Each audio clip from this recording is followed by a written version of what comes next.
My mother taught me that a clean plate wasn't a sign of enjoyment. It was a sign of obedience. And in our house, obedience was the only spice she allowed on the menu. For 20 years I ate everything she put in front of me and I was starving. Not for food but for a single taste of freedom. This is the story of how I stopped cleaning my plate and started cooking for my life. They say revenge is a dish best served cold. But sometimes, the most satisfying revenge is served piping hot, in front of a live studio audience with the whole world watching. If you believe that our greatest pains can be transformed into our greatest strengths, then do me a favor and hit that subscribe button. You're not just joining a channel, you're taking a seat at a table where everyone is welcome. Now let's get into it. The first kitchen I ever knew wasn't a place of warmth or comfort or the buttery scent of baking cookies. It was a laboratory of perfection and I was the failing experiment. My mother, Deborah Hale, was the chief scientist, a woman who could find a flaw in a sunbeam. My father, Richard, was her silent, spectacled assistant, nodding along as he recorded the data of my daily disappointments. The room itself was sterile. White tiles, scrubbed until they squeaked with the sound of surrender. Gleaming stainless steel countertops that held no clutter, no errant crumb, no sign that actual living, breathing people used the space. Our house was quiet, but the kitchen was silent. It was a silence that had weight, a silence that listened and judged.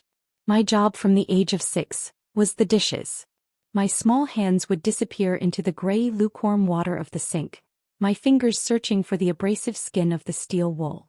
"Circles, Samantha," my mother's voice would say, appearing behind me as if summoned by the clatter of a fork. "Scrub in circles. Back and forth leave streaks. It's lazy." I'd scrub until my knuckles were raw and red, holding each plate up to the single unforgiving overhead light. I was looking for the telltale gleam that meant clean. But my mother was looking for the ghost of a fingerprint, the memory of a grease smear, the single grain of rice I might have missed. And she always found it. "Look," she'd say, her voice not angry but worse, disappointed. It was the voice of a biologist discovering a genetic defect.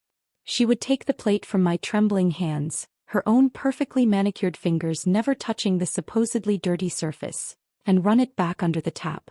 If a job is worth doing, it's worth doing right. Do it again. I spent hours of my childhood at that sink, a prisoner of porcelain and soap scum, learning my first, most fundamental lesson. I was not good enough. The cooking was entirely her domain. She cooked not with passion but with precision. A quarter teaspoon of salt was never an eighth or a third. Chicken was cooked to exactly 165 degrees Fahrenheit. Safe, sterile, and utterly devoid of soul. Our meals were a palette of beige, tan, and gray. Boiled potatoes, pan-fried pork chops with no seasoning beyond salt and pepper. Overstepped green beans that had given up the will to live. Color was vulgar. Spice was common. Garlic, she once told a guest with a delicate shudder, was peasant food. Dinner was served at 6:30 p.m. Not 6:29, not 6:31. The table was my other domain of failure. The fork tines had to be exactly 1 inch from the edge of the table. The water glass precisely at the tip of the knife. One evening when I was about 9, I set the napkins on the wrong side of the plates. My father was the one who noticed. He didn't say anything to me. He just looked at my mother, a tiny, almost imperceptible lift of his eyebrow. It was all the signal she needed. Deborah stopped in the doorway, the platter of lifeless chicken in her hands. She surveyed the table. Her eyes, the color of a winter sky, landed on the misplaced napkins. She said nothing. She simply turned around, walked back into the kitchen, placed the platter on the counter and began taking off her apron. "Mom?" I asked, my voice a small, terrified squeak. She turned to face me, her expression as blank as an unwritten recipe card. "We cannot eat in a state of chaos, Samantha. Your father and I will have sandwiches in the den. You may sit here and contemplate your carelessness." They left. I sat at the perfectly set, perfectly wrong table for 2 hours, the smell of the bland chicken taunting me from the kitchen. I wasn't allowed to eat. I wasn't allowed to leave. I was only allowed to sit and stare at my mistake, the white cotton napkin that might as well have been a signed confession of my inadequacy. That night I learned that food wasn't for nourishment. It was for reward. And I had not earned it. My parents never yelled.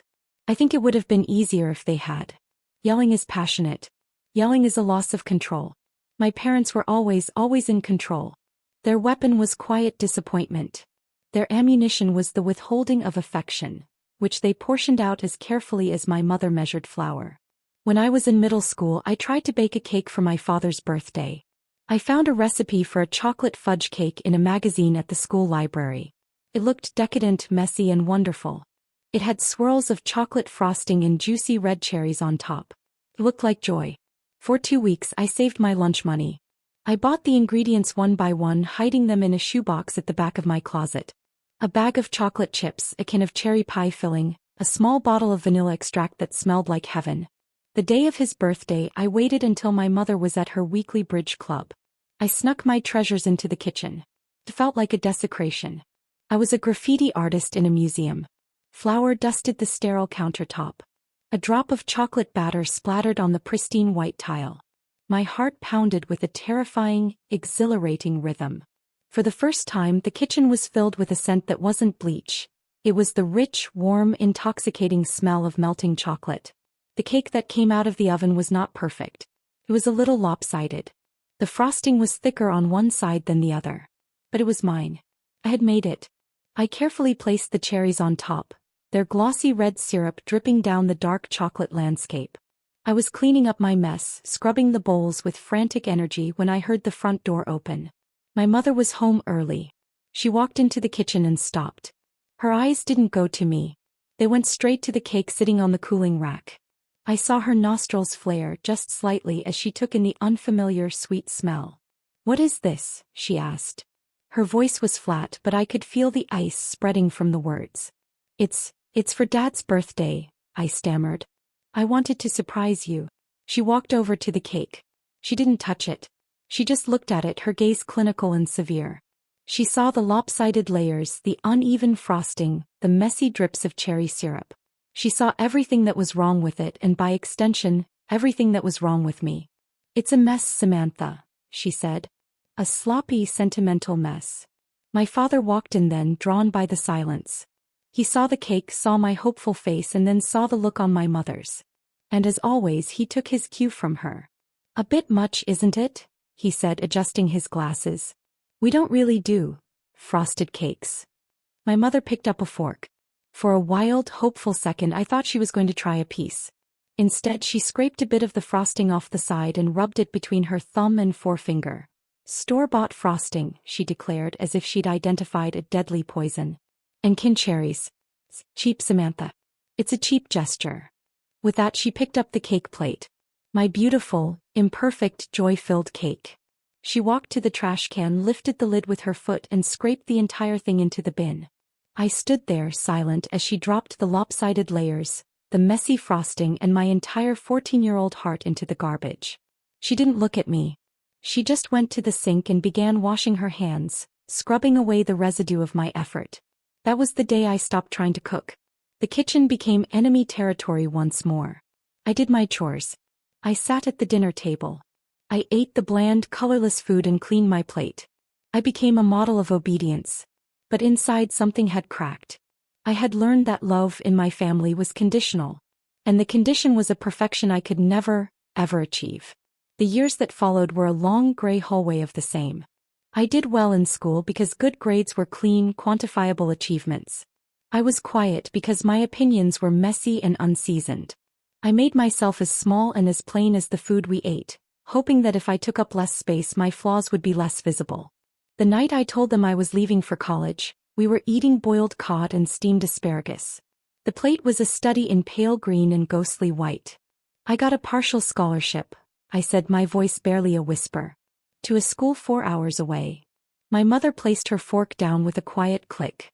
"And how do you propose to pay for the rest of it?" "I'll get a job. Student loans." "Financially irresponsible," my father murmured into his cod. "And you'll be living in a dormitory?" my mother asked, a look of distaste on her face. "With strangers. It's unsanitary." There was no congratulations. No pride.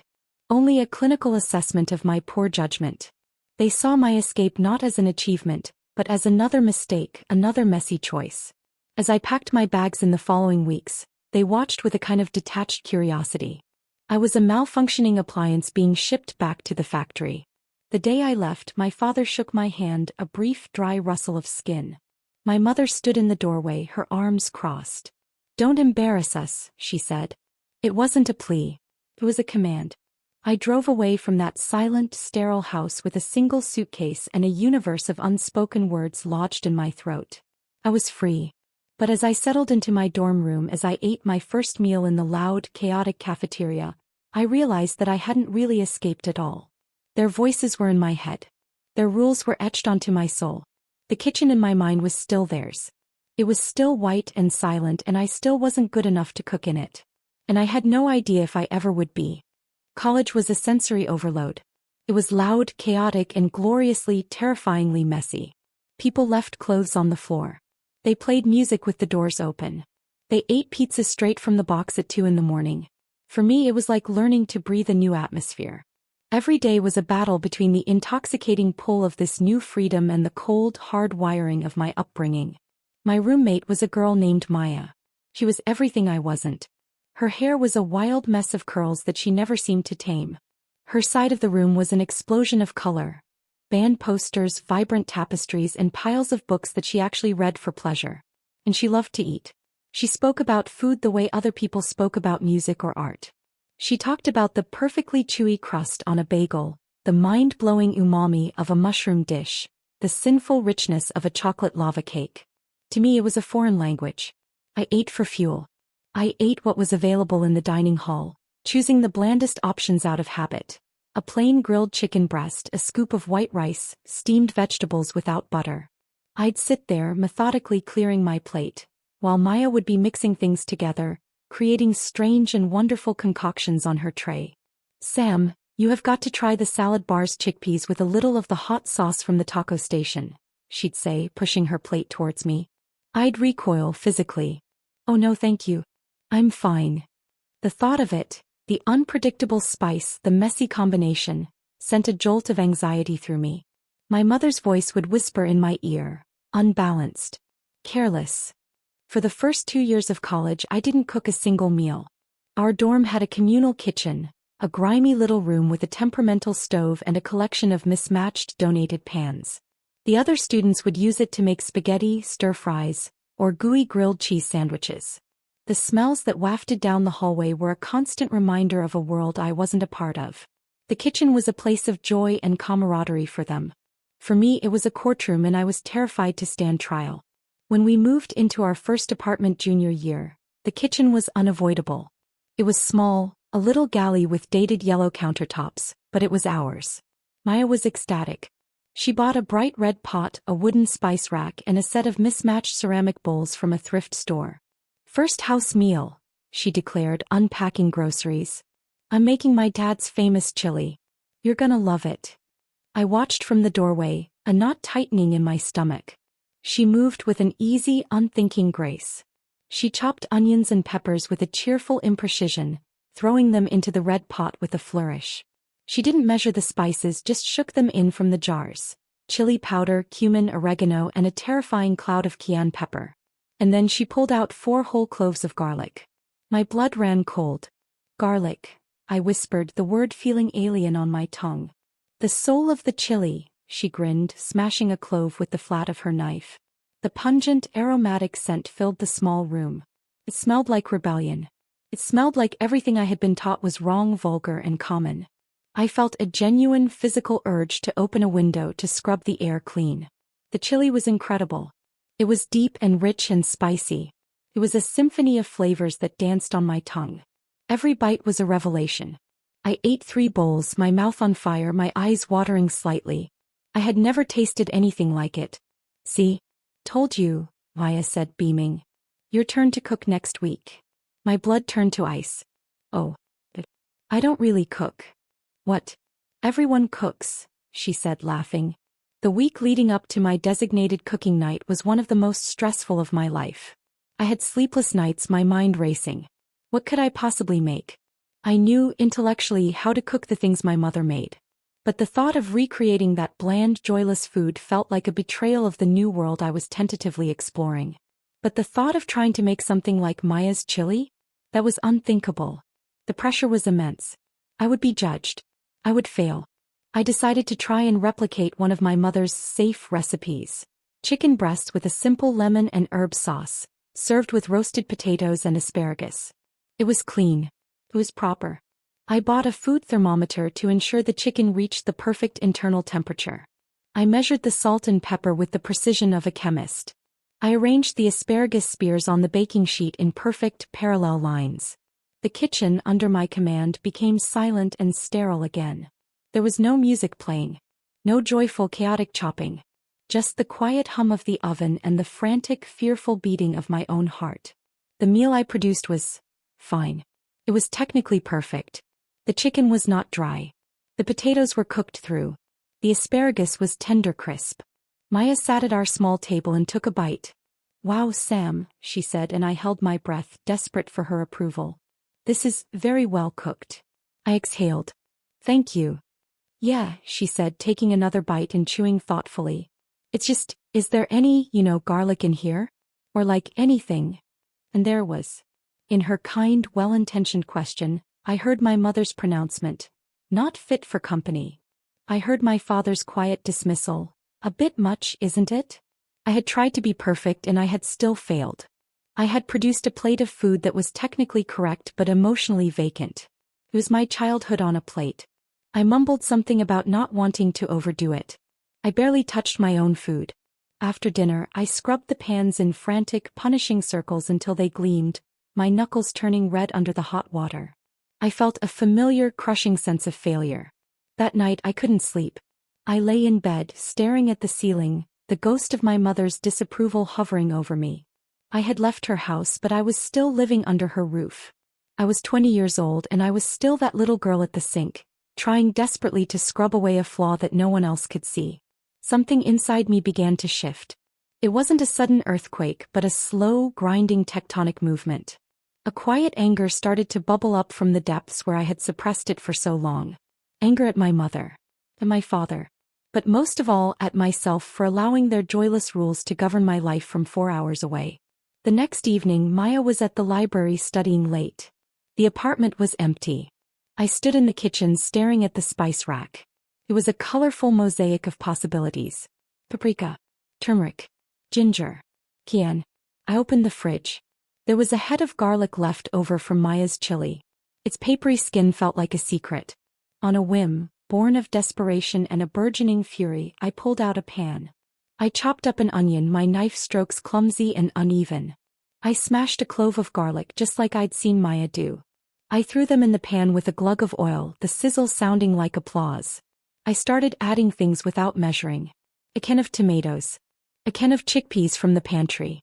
I shook in chili powder, cumin, a pinch of cinnamon I found in the back. I tasted it. It was missing something. Salt. It needed more salt than my mother would have ever allowed. I added a generous pinch. Then another. I let it simmer, the apartment filling with a rich, complex aroma that was entirely my own.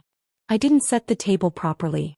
I just ladled the chunky, fragrant stew into one of the mismatched ceramic bowls and ate it standing over the counter, sopping up the sauce with a piece of bread that IT wasn't perfect. It was probably too spicy. The onions could have been cooked longer. But it tasted alive. Tasted like a choice. Each spoonful was a tiny act of defiance. The vulgar garlic, the common spices, the messy, unrefined presentation. I was breaking every rule I had ever been taught. I finished the entire bowl, and for the first time in my adult life I felt truly nourished. The kitchen was no longer a courtroom. It was a sanctuary. It was a laboratory, but this time I was the one running the experiments. This became my secret ritual. When Maya was out, I would cook. I would experiment with flavors my mother would have called garish. I made a curry so golden with turmeric it stained the wooden spoon. I baked a lemon cake with so much zest it was almost sour, and I loved it. I burned things. I undercooked things. I made messes. And with every imperfect dish, a little piece of myself began to heal. I was learning a new language, and the words were cumin and lime and cilantro and ginger. One night, a few months later, I got brave. Maya was home and I was in the kitchen making a ridiculously spicy Thai green curry. I used 3 times the amount of chili the recipe called for. The air was thick with the scent of lemongrass and coconut milk. Maya came in, sniffing the air appreciatively. "Wow, what is that? It smells incredible." I felt a familiar flicker of panic, but I pushed it down. Just something I threw together. We sat down to eat and I watched her face, my heart pounding. She took a bite. Her eyes widened. She coughed once, fanning her mouth. "Whoa," she gasped, reaching for her water. "Sam, that has a kick." I flinched. Is it too much?" She took another, more cautious bite. And then she grinned, a slow, wide grin. "No," she said, her voice a little hoarse. "It's not too much. It's amazing." I felt a laugh bubble up from my chest. A real, genuine laugh. "Really?" "Yeah," she said, diving back in for another spoonful. "If my mom could see this," I said, the words tumbling out before I could stop them, "she would call it a crime against cuisine." Maya laughed, a loud, wonderful sound that filled our little kitchen. "A crime against cuisine? Sam, that's brilliant." She pointed her spoon at me, a speculative gleam in her eye. "You should put that on TV. Seriously. People would watch the hell out of that." I laughed it off, of course. The idea was absurd. Me? On television? The girl who was too plain, too quiet, too flawed? The thought was so preposterous it was comical. But later that night as I lay in bed, the idea came back to me. It wasn't the TV part that stuck. It was the name. Crimes Against Cuisine. It was perfect. It was exactly what I was doing. I was taking the rigid, unwritten laws of my mother's kitchen and shattering them, one dish at a time. I couldn't get the thought out of my head. For the first time, I didn't just feel like I was healing myself. I felt the first tiny glimmer of an idea that maybe, just maybe, my rebellion wasn't just for me. Maybe my crimes were worth sharing. It was an impossible, terrifying thought, but it refused to be silenced. It was a tiny seed of an idea planted in the dark, and I had a feeling that, with enough care, it just might grow into something wild and uncontrollable. The idea that Maya had planted in my head was ridiculous, a fantasy. But it was also a persistent little weed, pushing its way through the cracks of my carefully constructed defenses. Me on television? It was laughable. But the idea of sharing my story, of reframing my crimes as triumphs? That part resonated deep in my bones. So I started small. I didn't have the courage to put my face out there, not yet. But I could write. I bought a domain name for $10. https://www.google.com/search?Q=crimesagainstcuisine.com. The anonymity felt safe.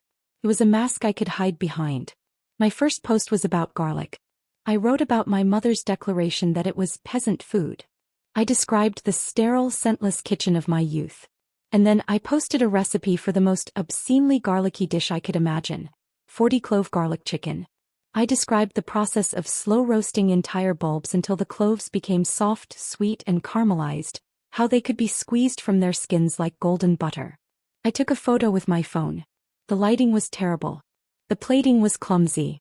But the chicken was burnished and beautiful, surrounded by a legion of roasted garlic. I hit publish, with a trembling finger, my heart hammering against my ribs. I was sure no one would read it. Or worse, someone would read it and leave a comment telling me how vulgar it was. I checked the site the next day. One comment. My stomach dropped. I clicked on it, bracing for the inevitable criticism. It was from a woman named Brenda in Ohio. It read, "My grandmother used to say using more than a pinch of paprika was showing off. Tonight I'm making paprika chicken and I'm going to show the hell off. Thank you." I stared at the screen, tears welling in my eyes. Brenda from Ohio. A complete stranger. He got it. That one comment was the spark. I started posting regularly. Each post followed the same formula. A memory, a rule, and the recipe that broke it. I wrote about the time I was told my crying at the dinner table was unladylike, and I posted a recipe for a weeping cherry pie, with a deliberately cracked crust and a river of bright red filling oozing out.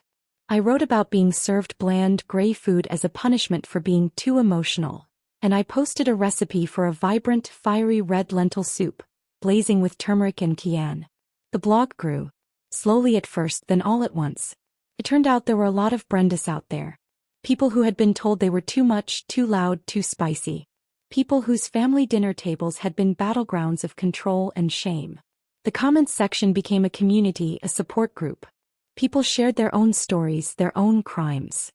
They uploaded pictures of their culinary rebellions under a hashtag I'd started half-jokingly, #recipes of freedom. Maya was my biggest cheerleader. See? I told you, she'd say, reading the comments over my shoulder. You're not just cooking, Sam. You're starting a movement.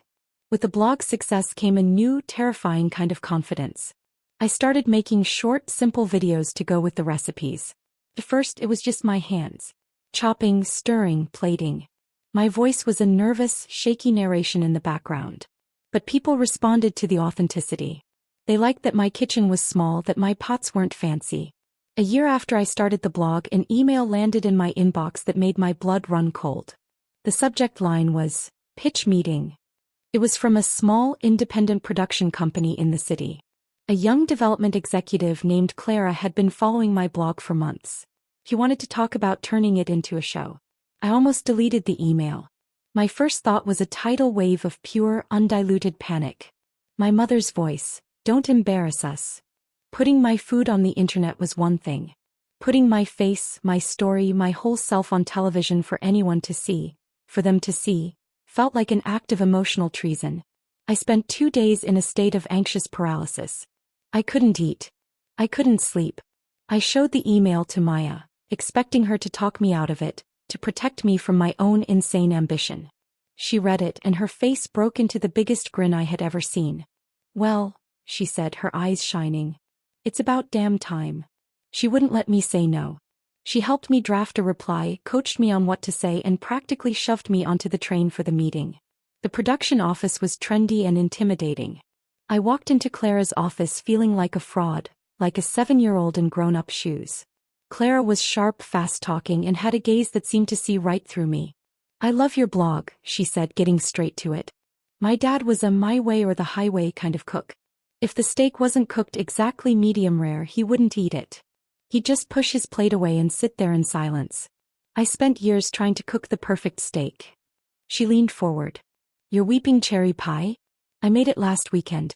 Cried into the batter. In that moment she wasn't an executive. She was another Brenda. He understood. We talked for 2 hours.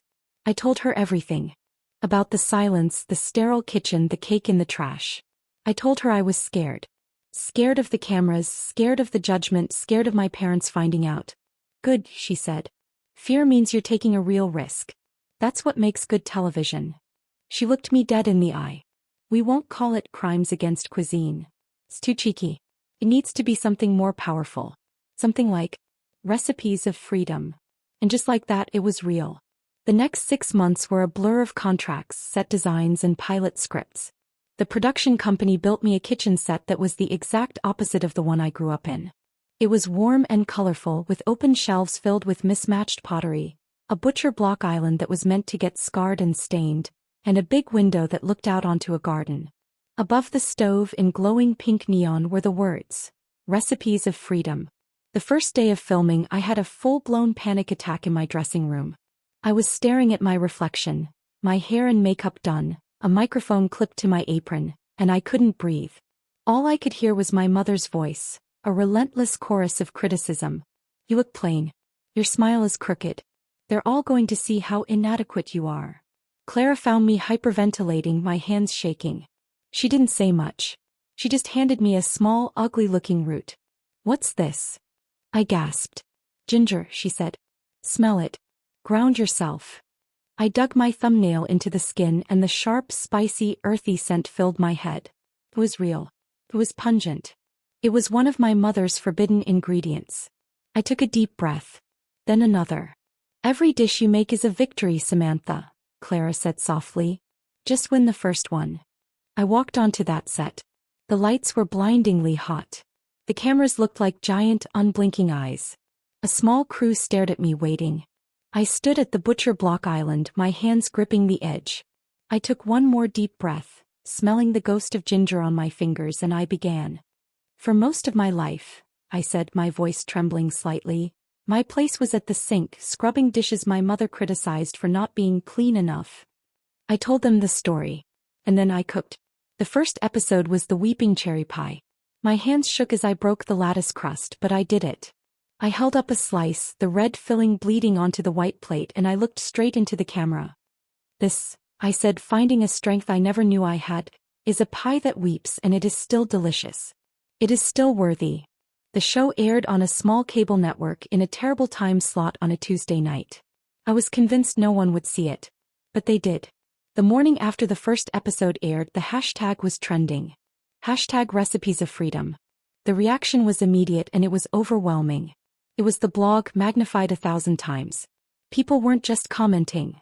They were emailing, sending messages, posting their own videos. Stories poured in about fathers who policed portion sizes, grandmothers who criticized table manners, partners who used food to control and manipulate. I had thought I was telling my own small, sad story. I had no idea I was telling their story too. The show was a sleeper hit. The network moved us to a primetime slot. We were reviewed in major publications. My face was on the cover of a food magazine. It was surreal and wonderful and deeply, deeply terrifying. Because I knew it was only a matter of time. The phone call came on a Sunday afternoon, 2 months after the show premiered. I was in my apartment, testing a recipe for the season finale. It was an unknown number, but I knew with a certainty that chilled me to the bone who it was. I let it ring 4 times, then picked up. Hello. Silence. Then a voice I hadn't heard in over a year. A voice that was as cold and sterile as her kitchen. Samantha. It wasn't a question. It was an accusation. Hi, Mom, I said, my own voice surprisingly steady. We saw you, she said, the words clipped and sharp. On the television. Your cousin Carol called us. I waited. You are embarrassing this family, she hissed, her voice a venomous whisper. Telling these lies. Airing our private laundry for the world to see. What do you think you're doing? I closed my eyes. I could picture her perfectly, standing in her spotless kitchen, the phone cord wrapped tightly around her fingers, her face a mask of rigid fury. The 7-year-old me, the 14-year-old me, the 20-year-old me, they all wanted to curl up and apologize, to beg for forgiveness, to scrub the mess away. But I wasn't them anymore. I was the woman who roasted entire bulbs of garlic. I was the woman who made pies that wept. I took a slow, deep breath and I could almost smell the ginger on my hands. No, Mom, I said, and my voice was calm. It was the calm of a hard-won peace. I'm not embarrassing anyone. I'm feeding people. That's not embarrassing, it's healing. There was a stunned silence on the other end of the line. I had never spoken to her like that before. I had taken her script, her story of my inadequacy, and I had rewritten it. Before she could recover, before she could unleash the next wave of carefully worded poison, I did something I had never done before. I hung up. I stood in my kitchen, the dial tone buzzing in my ear, my hands still on the phone. My heart was pounding, but for the first time it wasn't from fear. It was from power. The final confrontation had happened and I had survived. More than that, I had won. And now, I knew exactly what I had to do for the season finale. It was time to cook the meal that started it all. Hanging up on my mother was like slamming the door on a ghost. The silence that followed wasn't empty. It was filled with my own strength.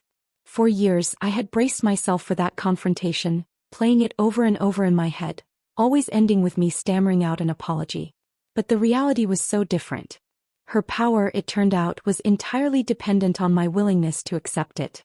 By refusing her narrative, I had rendered her powerless. The phone call solidified my resolve for the season finale. Clara had been pushing for a big celebratory episode. A feast. But I knew it had to be the opposite. It had to be intimate, painful, and ultimately triumphant. It had to be the dish that had defined my entire existence in that house. Boiled chicken and gray potatoes. The meal I was served the night my parents told me I was too plain to ever be loved.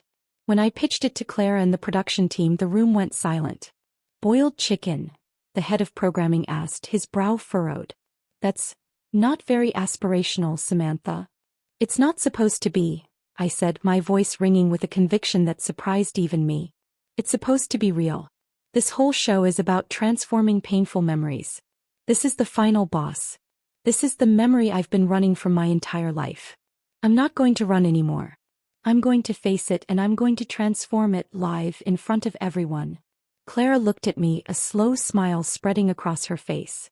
Get this woman a live audience, she said. And someone get me a ticket for the front row. The weeks leading up to the finale were a strange mix of terror and tranquility. The show's success was a constant buzzing background noise. People would stop me on the street not for an autograph, but to tell me about their own #recipes of freedom. A man in his 60s told me he finally made his mother's lasagna recipe his own way, with extra sausage, and it felt like he'd won a war. A young woman showed me a tattoo on her arm of a cracked teacup. The community we had built was my armor. My parents didn't call back. I knew my mother's silence was not an admission of defeat, but her ultimate weapon. I was being shunned, excommunicated. In the past, this would have destroyed me. Now it just felt like peace. The night of the live finale, the studio was electric.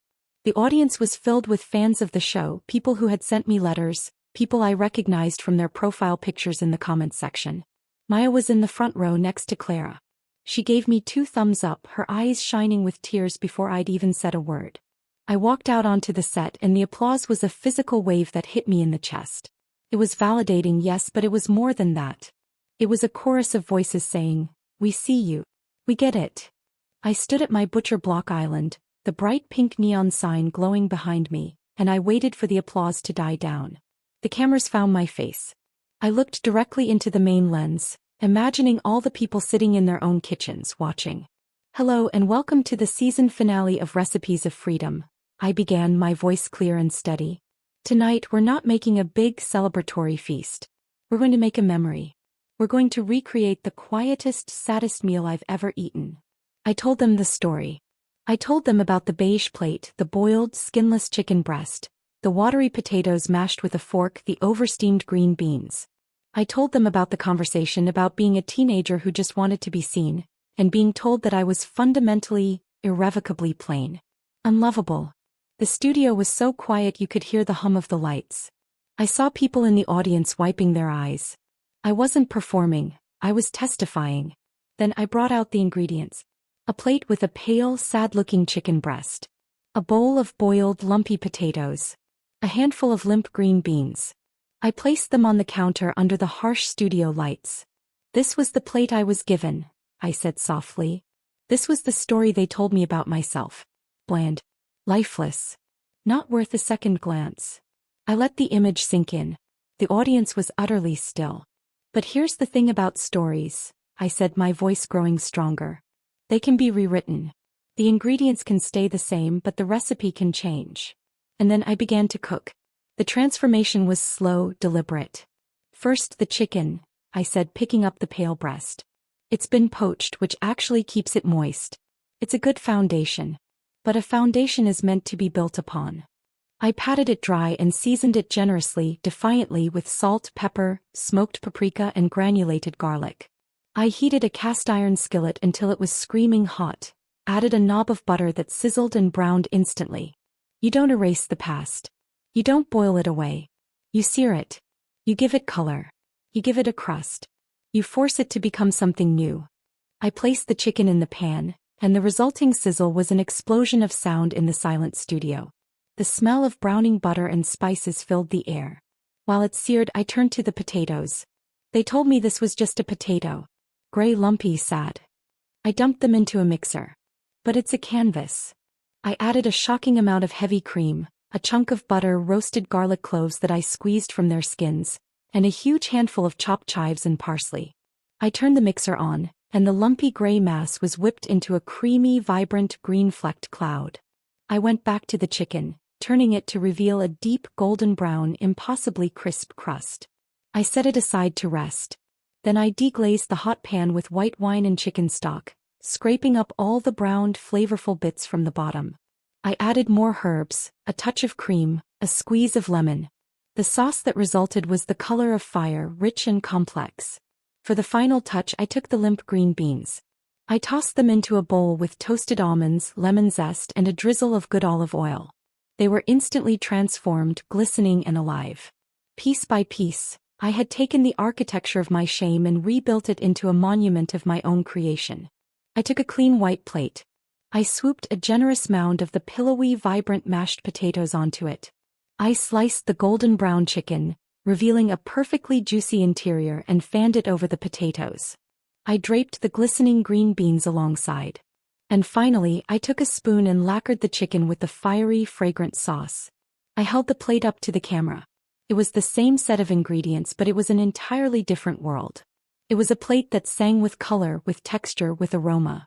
It was a plate that demanded to be noticed. This, I said, my voice thick with an emotion I couldn't name, is how you reclaim what was stolen from you. You don't throw it away. You don't pretend it didn't happen. You take what was bland, what was lifeless, what was meant to make you feel small, and you season it with your own story. You make it so full of life and flavor and love that it can't be anything but beautiful. I set the plate down on the counter. And the world erupted. The audience was on its feet. The applause wasn't just clapping, it was a roar. It was a thunderous, cathartic release that washed over me, through me. I looked out at the faces, strangers all of them, and I saw my own story reflected in their tears and their smiles. I looked at Maya, who was openly sobbing, and at Clara, who was clapping so hard her hands were red. In that wave of sound I felt something deep inside my chest. A knot I had carried for so long I had forgotten it was even there, finally, mercifully unshackle and dissolve. The camera pushed in on my face, and for the first time in my life I smiled without reservation. A smile that wasn't for my mother or my father or for anyone else's approval. It was a smile that was unguarded, radiant, and entirely my own. The show was renewed for 2 more seasons that night. My book deal was finalized the following week. The finale broke network records. But the real fallout, the most important consequence, was the silence. My parents never called again. I never heard from them. There was no apology, no final confrontation. Their chapter in my story had simply ended. Their silence was meant to be a punishment, but they had misunderstood the plot. It was the closing lines of their own narrative, not mine. My story was just beginning. Weeks later, the whirlwind had died down. I found myself on a quiet Tuesday night, standing in my own small kitchen. The neon lights and cameras were gone. There was no audience. It was just me. I wasn't testing a recipe or preparing for a shoot. I was just hungry. I pulled out a pan, a simple, well-loved pan. I sautéed some garlic in olive oil, the smell of familiar comfort. I tossed in some cherry tomatoes and fresh basil from a pot on my windowsill. I boiled some pasta. It was a simple meal. Messy. Imperfect. I didn't bother with a proper place setting. I just put the pasta in a bowl and sat at my little kitchen table. I took a bite. It was warm and simple and delicious. And as I ate, I listened. I listened for the voices. For the whispers of too much, or not clean enough, or careless. But there was nothing. There was only the quiet hum of my refrigerator. The gentle clink of my fork against the bowl. The sound of my own breathing. The kitchen was no longer a laboratory or a courtroom or a stage. It was just a kitchen. And for the first time in my entire life, the table belonged to me and me alone. I had turned my pain into nourishment, my shame into a feast for millions. But the greatest victory was this. A simple meal in a quiet room where I was finally, completely free. Thank you for coming on this journey with me today. My story found its flavor in the kitchen, but the truth is, we all have our own recipes of freedom. Whether it's picking up a paintbrush, writing the first page of a novel, or just speaking your truth out loud for the first time. If this story resonated with you, share your own #recipes of freedom in the comments below. Let's show the world that the best revenge isn't bitter. It's delicious. Don't forget to like and subscribe, and remember, your story is always worth seasoning. See you next time.